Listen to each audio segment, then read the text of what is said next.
तरीके से आप जो है छाया भोइटे को समर्थन दे रहे हैं, और क्या कहना चाहेंगे आज जो प्रेस कॉन्फ्रेंस है उसको लेकर? देखो, ये परम सौभाग्य की बात है कि हमारा ये जो पाड़ा है, ये यहाँ हमारा बचपना, हमारा यहाँ सभी कार्यों में सहयोग, ये राम परिवार हमारा मित्र परिवार जैसा है। और उसके साथ एक कर्मठ किसी भी पक्ष पार्टी की नेता होने दो, लेकिन इस पाड़ा के लिए, इस एरिया के लिए एक देवी के रूप में जो काम करती आई विद्याताई चौहान, स्वयं अगर यहाँ की जनता से अपील कर रही है कि एक महिला अपने कितने लोगों को न्याय दिला के घर दिलाया होगा, पानी दिलाया होगा, झोपड़पट्टी में रहने वालों को बिजली दिलाया होगा। आप कल्पना करिए, वो महिला फिर से इस उम्र में आके इस देवी के लिए प्रचार करें।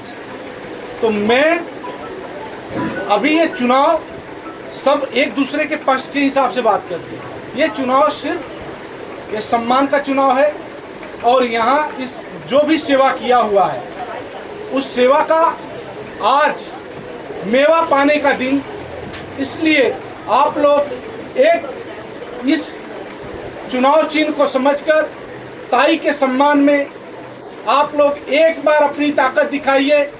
कोई पक्ष के लिए नहीं, ये आपके सम्मान के लिए, क्योंकि आप लोग के लिए इन्होंने पूरा 24 घंटा आपके लिए काम किया। और हिंदुत्व के लिए मैं काम करता हूँ, मैं पूरे देश में काम करता हूँ, लेकिन ये पाड़ा में मेरा जन्म तो नहीं हुआ है, लेकिन मेरा बचपना पूरा निकला इन परिवार में। इसलिए संगठन कांवरिया सेना जो हम चलाते हैं, उस संगठन कांवरिया सेना का सहयोग पूरा इन परिवार के लिए है। और आप सभी मतदाता बंधुओं से, माता बहनों से मैं अनुरोध करूंगा कि आप लोग एक बार टार्च पर बटन दबाकर भारी बहुमत से जिताएं। आपका सारी समस्या, आपको फॉरेस्ट चाबी दिलाने तक का काम, आपको सड़क, बिजली, पानी का जो समस्या है, जो यहाँ नशा मुक्ति का समस्या है, नशा का जो समस्या है, वो नशा मुक्ति का आंदोलन लेकर हम लोग काम करने का प्रयत्न करेंगे। और राम भोइटे परिवार जो है, जो छाया ताई है, इसके माध्यम से इस वार्ड को चमकाकर एशिया के जो नंबर 1 की ये महानगर पालिका है, उसके महापौर जो भी चुने जाएंगे, उनसे यहाँ काफी काम ले आकर काम कराने का काम ताई और छाया ताई करेंगी। हर हर महादेव। था कि पहले एक दत्तक पुत्र के रूप में आपका एक पुत्र था वैभव भड़क्कर, हालांकि कुछ वाद विवाद जो भी हुआ, उसके बाद आप कहीं ना कहीं निर्दलीय उम्मीदवार को आपने समर्थन दिया है। उसने आरोप किया है कि पार्टी की जो अवहेलना की है आपने, क्या कहना चाहेंगे?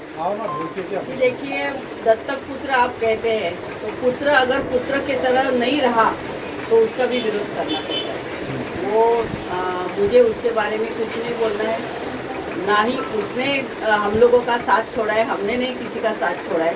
हमने हमेशा लोगों का साथ दिया है। और मैं ये चाहती हूँ कि महापालिका का चुनाव जब महिला वार्ड हो जाता है तो अपने पत्नियों को, अपनी बीवियों को खड़ा किया जाता है, लेकिन छाया भोइटे एक ऐसी महिला है जो सभागृह में महापालिका के बोल सकती है, लोगों की समस्या का उसको ज्ञान है, और वो एक शिक्षिका है, यानी स्कूल में पढ़ाती है, स्कूल टीचर है। वो अच्छी तरह से भाषण दे सकती है, बोल सकती है।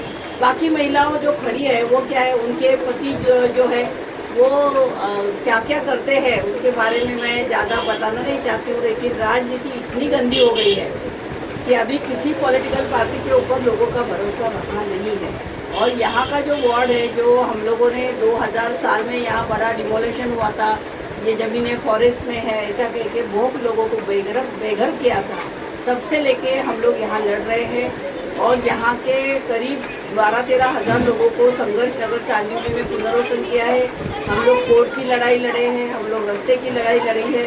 और मुझे ये खुशी होती है कि अभी छाया ताई अगर चुन के आएगी तो ये जो प्रश्न है उसको हम लोग मुख्यमंत्री के पास लेके जाएंगे और इनका पुनर्वसन जल्द से जल्द होना चाहिए।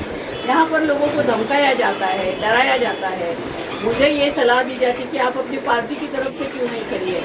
पार्टी ने पार्टी को अपना टिकट नहीं मिला तो जो कार्यकर्ताओं ने मेरा जिंदगी भर साथ दिया है वो कार्यकर्ताओं को मैं नहीं छोड़ सकती। कार्यकर्ताओं का साथ देना 2019 में मैं विधायक करके यहाँ से लड़ी थी, तब पैसे बांटने का काम किया था बाकी लोगों ने और वो जीत के आए। लेकिन हम लोगों ने ज़िंदगी में पैसा ना ही कभी कमाया है और ना ही लोगों को बांटा है। हम लोग डॉक्टर बाबा साहेब अम्बेडकर का संविधान मानते हैं, हमें मत का अधिकार दिया है लोगों को काम करने के लिए और लोगों को ये बताना चाहते हैं पैसा कितने दिन रहेगा आपके पास, लेकिन ये जो काम है हम लोग जो घर देंगे वो 50 लाख का घर होगा और 30 लाख 50 लाख का घर होगा, आपका पुनर्वसन होगा। हम लोगों ने किया है, लोगों को विद्याताई की सच्चाई मालूम है और वैसी ही उम्मीदवार मुझे मिली है, इसलिए मैं छायाताई के साथ दे रही हूँ कि आगे चल के वो अच्छा काम करेगी। अभी महाराज जी यहाँ पर आए, उन्होंने भी बहुत अच्छा ये किया है। आज देश में, पूरे देश में वातावरण बिगड़ गया है, धर्म के नाम से, जाति के नाम से लोगों को बांटा जाता है, लेकिन सच्चा भगवान हमारे दिल में होना चाहिए। इंसानियत यही बड़ा सबसे धर्म है। जो हर हर महादेव जो बोलते, मैं भी उन्हीं की भक्त हूँ, तो मुझे ऐसा लगता है कि महादेव जी ने यही बताया है कि उसमें कोई धर्म विरम नहीं है, लोगों का इंसानियत ये धर्म है। लोग अगर गरीबी में रहते हैं तो उनको बाहर लाना चाहिए, उनको ऊपर उठाना चाहिए, बच्चों के लिए स्कूल होना चाहिए, अच्छा आरोग्य केंद्र होना चाहिए, पानी नहीं है। अभी लोग धमकाते हैं कि हमको नहीं दिया ना तुम्हारा पानी काट डालूंगा, तुम्हारा बिजली काट दूंगा। अरे ऐसे कैसे काटेंगे, गुंडा राज है क्या? हम लोग बैठे हैं ना, तो हम लोग ये चाहते हैं कि किसी को धमकाना नहीं।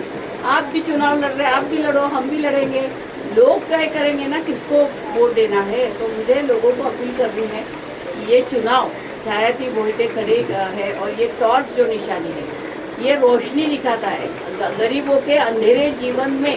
ये टॉर्च की रोशनी जरूर उनको रास्ता दिखाएगी, सही रास्ता दिखाएगी। एक बार छायाताई को चुन के दो, फिर वो नगर सेविका बन जाएगी, तो हम लोग मुख्यमंत्री के, भले ही कोई भी पार्टी का मुख्यमंत्री हो, उससे कोई देना देना नहीं, लेकिन वो महाराष्ट्र मुख्यमंत्री है। जब मुख्यमंत्री के पद पे आप बैठते हो तो आप पार्टी पॉलिटिक्स नहीं कर सकते, आपको लोगों को घर दिलाना है। जो 20-25 साल पुराना ये प्रश्न है तो उसको आपको हल करना आपकी जिम्मेदारी है। शरद पवार साहब थे, विलासराव देशमुख थे, सुशील कुमार शिंदे थे, तब 12,000 लोगों का पुनर्वसन हो गया, उसके बाद हुआ नहीं है। तो ये सरकार की जिम्मेदारी है कि यहाँ के लोगों का पुनर्वसन जल्द से जल्द करें और उसके लिए मेरे प्रयास चल रहे हैं। 7-8 मुख्यमंत्री हुए, हर एक के पास मैंने ये मांग की है कि जल्द से जल्द पुनर्वसन करो और वो छायाताई अगर चुन के आती है तो हम बड़ी आधार में कर सकते हैं। तो इसीलिए आने वाले जो 15 तारीख है उसको ये टॉर्च का बटन 5 नंबर का आप याद रखिए और बड़े से बड़े वोटों से जिताइए। छायाताई आप क्या कहना चाहेंगे? एक पार्टी से पहले कार्यकर्ता है आपके लिए, ऐसा ये मानना सही होगा? नहीं, पार्टी तो है ही ना, लेकिन हमारी जो शिवसेना उद्धव जी ठाकरे की, फिर राज ठाकरे जी वो साथ में आए तो हमको भी खुशी हुई। और राष्ट्रवादी कांग्रेस की भी जो ताकत है वो यहाँ पर हम लोगों लड़े हैं, हमेशा जीते हैं, तो ये हमारा हक बनता है। तो ये सीट हमारे पार्टी के लिए छोड़ना जरूरी था। तो ये अगर नहीं छूटी है तो हम लोग कार्यकर्ताओं का साथ तो जरूर देंगे। ये नाराज कार्यकर्ताओं के संवेदना पर है। हाँ। छाया जी, किन मुद्दों को लेकर के लोगों के बीच में आप जा रही हैं, क्या मुद्दे हैं उसके बारे में? देखिए, इस 42 वार्ड से मैं उम्मीदवार हूँ इस बार। 42 वार्ड मुझे लगता है कि मुंबई में इकलौता ऐसा वार्ड है जहाँ पे समस्याओं की भरमार है।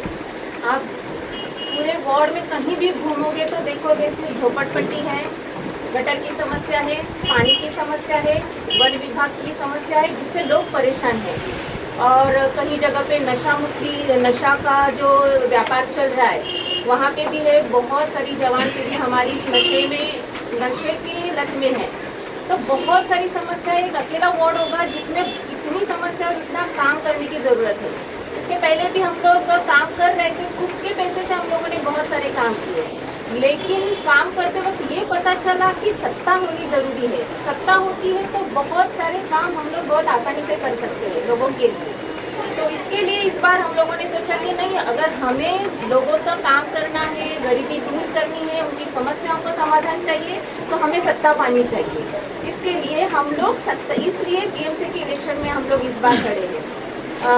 जैसे ये कांवरिया सेना है और महाराज जी और विद्याताई चौहान ने जो हम लोगों पे विश्वास दिखाया है, तो मैं बहुत आभारी हूँ उन लोगों की कि ये उनका विश्वास जो उन्होंने हम लोगों पे दिखाया वो हम लोग कायम रखेंगे और यहाँ के गोर गरीब झुग्गी झोपड़ियों में जो रहने वाले लोग हैं उनके लिए काम करेंगे। देखिए आजकल की पॉलिटिक्स ऐसी है कि सिर्फ पैसा कमाने के लिए लोग आते हैं, लेकिन कुछ लोग ऐसे भी होते हैं जिनको पैसा तो कमाने के लिए दूसरे भी काम होते हैं, हमारा घर चलता है पैसे से, लेकिन पॉलिटिक्स हम लोग पैसा कमाने के लिए नहीं कर रहे। हम लोगों ने समस्या देखी है, हम लोग उस समस्या में जिए हैं, तो मैं चाहती हूँ कि जो हम लोगों ने प्रॉब्लम फेस किए, समस्याएं फेस किए, वो समस्याओं का समाधान मिले और जो लोग आजकल इस समस्याओं में जी रहे हैं उन लोगों को समाधान, उनकी आवाज़ नहीं, उनको उनकी जो समस्या है उनको समाधान देने के लिए जो आवाज़ उन्होंने पहुँचाई थी कि उनको लगा था कि ये इंसान हमारी समस्याओं का समाधान लाएगा, वो काम नहीं कर रहा है।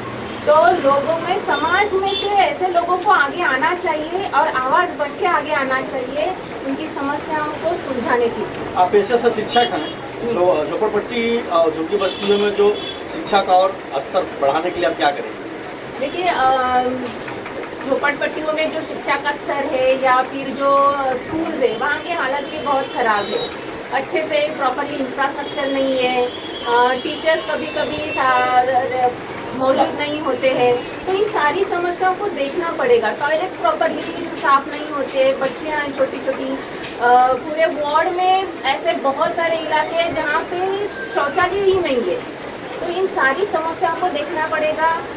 शिक्षा के स्तर में सुधार लाना पड़ेगा, जो पुरानी वाली शिक्षा अभी तक वही चल रही है, उस DCPT शिक्षा को छोड़ के हमें नई तकनीक लानी पड़ेगी कि हम लोग पूरे जो वर्ल्ड में, पूरी संसार में जो जिस लेवल पे शिक्षा को लेके जाना है, तो उसके लिए काम करने की ज़रूरत है आज। आखिरी सवाल, जनता से क्या अपील करना चाहिए? लोग आपको ही वो नगर सेवक क्यों बनाएंगे? देखिए मैं ये अपील करना चाहती हूँ कि आप लोगों ने एक नेता चुन के दिया था, आप लोगों ने देखा 5-6 साल में जब तक उनका कार्यकाल था तब तक आप लोगों ने देखा है कि क्या आपके समस्याओं का आप लोगों को समाधान मिला है क्या? अगर आपको कोई समाधान नहीं मिल रहा है तो आप लोगों को उस नेता को सत्ता से नीचे लाने का भी अधिकार है। अगर वो काम नहीं कर रहा है ठीक से तो एक मौका हमें दे दीजिए, हम अपना काम जो समस्या है उसको सुलझाने का प्रयास करेंगे और आपका जो हक है वो हक दिलाने का प्रयास करेंगे। एक बार ये अगर नहीं कोई काम कर रहा है तो उसको हटाओ, जो काम करने वाले लोग हैं उनको सामने लेके आओ। कई जनता का प्रतिसाद कैसा मिल रहा है? आप जा रही है लोगों के पास में, क्या कह रही है जनता, क्या कह रही है? बहुत अच्छा प्रतिसाद है, खास करके झुग्गी झोपड़ियों में जहाँ वन विभाग करके जो आनंद भारती पहले हुआ करते थे, उन्होंने इतनी दहशत की थी कि यहाँ पर कोई नहीं आ सकता था। पूरे अप्पा पाड़े की जितनी दुकान है, ये खड़ी मशीन तक जितनी भी लाइन है, वो सब हम लोगों ने आंदोलन किए, मोर्चे निकाले, धरने दिए, इसलिए वो बचा है। और ये सब वन विभाग की जगह नहीं है, ये हम लोगों ने कोर्ट में भी प्रूव करके लिखा है, सुप्रीम कोर्ट तक हम लोग लड़े हैं, हमारे एडवोकेट एमपी है उन्होंने लड़ा है और हम लोगों ने जनता के घर बचाए। तो ये 200 एकड़ ज़मीन हम लोगों ने अपने कब्जे में रखी है। लोग भले ही झुग्गी झोपड़ियों में रहते हैं, लेकिन लोगों को ये उम्मीद है कि एक दिन उनको घर मिलेंगे। उनके चेहरे पे आज खुशी थी कि ताई हमारे यहाँ आई है, तो हमारा एक जो कुछ डर था उनके मन में कि भाई तुमको ये नहीं करेंगे तो वो करेंगे, वो डर उनका साफ गया है। वो कहते हैं कि नहीं, हम लोग छाया ताई को ही चुन के देंगे, क्योंकि आगे चल के हमको हमारी जो भी सुविधाएं हैं वो मिलनी चाहिए, हमको अच्छा घर मिलना चाहिए, तो इसके लिए लोग बहुत खुश हैं। प्रतिद्वंदियों के लिए क्या कहेंगी ताई? प्रतिद्वंदियों के लिए मेरा यही कहना है कि बहुत अच्छा, वैसे देखा जाए तो समस्याओं से भरा है, लेकिन काम करने के लिए सबसे अच्छा वार्ड है। अगर नहीं काम किया है तो हम लोग वो काम करके दिखाएंगे, जो समस्याएं यहाँ की सुलझाएंगे। महाराज जी, एक सवाल और भी है, आखिरी सवाल है आपसे कि तमाम चेहरे हैं, कई चेहरे हैं जो स्थानिक हैं, आपने ही भोइटे परिवार को ही क्यों चुना? कि देखो, एक तो पहले ताई ने एक नगर सेवक दिया, ये ताई का ही बीज है जो नगर सेवक रहा, तो ताई ने उस पेड़ को लगाया, ताई काटने के लिए नहीं बोली। वो जनता जब नाराज है, जब जनता उससे नाराज है तो ताई चाहती है कि वो बदल जाए, क्योंकि जनता को ऑक्सीजन चाहिए। अब ऑक्सीजन के तौर पे छाया ताई को लाया गया है, यहाँ की जनता को ऑक्सीजन चाहिए। अब तमाम तरह की बातें हैं, उस बातों में नहीं जाना है। ये है कि एक बार इनका काम देख लिया, अब छायाताई का काम देख। महाराज जी, कांवरिया सेना ने एक संकल्प यात्रा शुरू की है, क्या है उस संकल्प यात्रा का उद्देश्य? ये वर्षों से चला आ रहा राजनीति जो भाषावाद पर है, जो परप्रांतीय और मराठी को आपस में लड़ाते हैं, जो भेदभाव बढ़ाते हैं, उसके निजात के लिए हम यहाँ के महाराष्ट्र के जो मराठी जनता है उनसे हाथ जोड़ के विनती करते हैं कि अब आपस में लड़ने की ज़रूरत नहीं है। अब कांवड़िया सेना संगठन ने संकल्प यात्रा के माध्यम से उत्तर प्रदेश बिहार में कैंप लगाकर मराठी सिखाएगा उन लोगों को जो मजदूर लोग हैं, जिनको यहाँ जलील होना पड़ता है, उनको वहाँ मराठी भाषा सिखाकर महाराष्ट्र में शिवाजी के प्रतिमा पर नमन करते हुए महाराष्ट्र में प्रवेश कराने का काम कांवड़िया सेना संगठन करेगा संकल्प यात्रा के साथ। और जो भी उत्तर भारतीय जिसे मराठी नहीं आता है पूरे महाराष्ट्र में जहाँ भी रह रहे हैं, उनको कैंप लगवाकर सिखाने का काम कांवड़िया सेना संगठन और शिव संग्राम सेना करेगा संकल्प यात्रा के लिए। बहुत अच्छा कांवड़िया सेना का ये संकल्प है। मुझे खुशी हुई क्योंकि देश में हर एक स्टेट में अलग अलग भाषा बोली जाती है। अगर मुंबई जैसे बड़े शहर में लोग रोजी रोटी के लिए आते हैं तो उनको अगर मराठी नहीं आती होगी तो मराठी सीखने का उन्होंने जो संकल्प लिया है बहुत ही अच्छा है। और मुझे लगता है इसका प्रतिशत उत्तर भारतीय भी देंगे इसको प्रतिशत, क्योंकि मराठी सीखना। अभी आप देखिए, महाराष्ट्र एक ऐसा स्टेट है, मुंबई एक ऐसा शहर है, आप कलकत्ता में जाओ तो लोग बंगाली में ही बात करेंगे, आप साउथ में जाओ तो अपने को तो बिल्कुल वो समझ में नहीं आती लैंग्वेज। मराठी कम से कम हिंदी और मराठी जैसा थोड़ा थोड़ा समझ में आ सकती है, लैंग्वेज लिखने की लिखावट भी एक जैसी है। लेकिन यहाँ के महाराष्ट्रियन लोग हैं वो खुद ही हिंदी में ज़्यादा बात करते हैं, मराठी में बात कम करते हैं। भाषावाद पे लड़ाई न हो, इसलिए मैं जितना संयुक्त उत्तर भारतीय यहाँ संगठन है, सारे संगठन जैसे उत्तर भारतीय संगठन है, उन सभी संगठन से हम हाथ जोड़ के विनती करेंगे कि वो लोग हर जगह अपना कैंप लगा के भाषावाद को मिटाने का काम करें, जिससे दूसरा लोग राजनीति के तौर पे, इस भाषा के तौर पे महाराष्ट्र में राजनीति न हो, यहाँ विकास की राजनीति हो, यहाँ विशाल बनने की राजनीति हो। यहाँ से लेके पानीपत तक जो शिवाजी ने अपना नींव बनाया था वो भाषा के बाद में आज टूट टूट के खंड खंड हो जाए, ये सपना हमारा नहीं है। इसलिए हम इस संकल्प यात्रा को तैयार किए हैं कि भाषावाद पर अब महाराष्ट्र में लड़ाई नहीं होगा।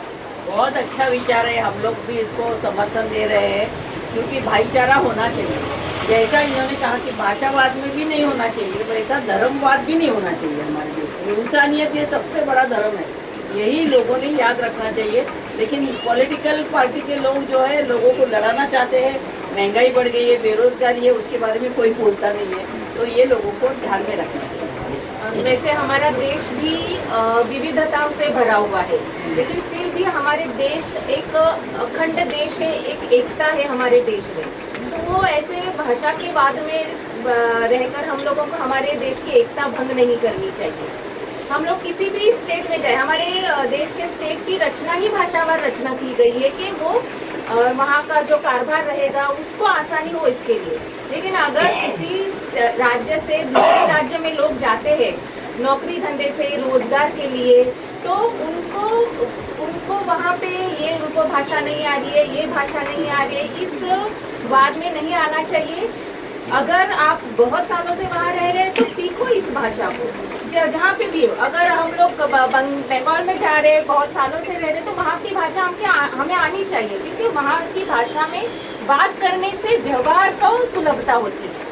तो ये बात सिर्फ पॉलिटिकल रहता है, जनता के बीच में ये बात कभी नहीं होता है। जनता आसानी से हम एक दूसरे से बात कर लेती है, चाहे वो हिंदी में हो या मराठी में हो, बंगाली में हो, किसी भी राज्य में जाओ, उनको सुविधा चाहिए।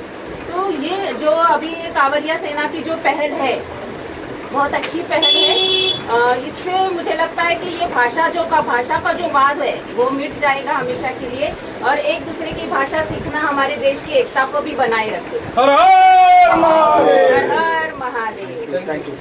छायाताई आगे बढ़ो, हम तुम्हारे साथ। भारत माता की जय, भारत माता की जय, जय हिंद।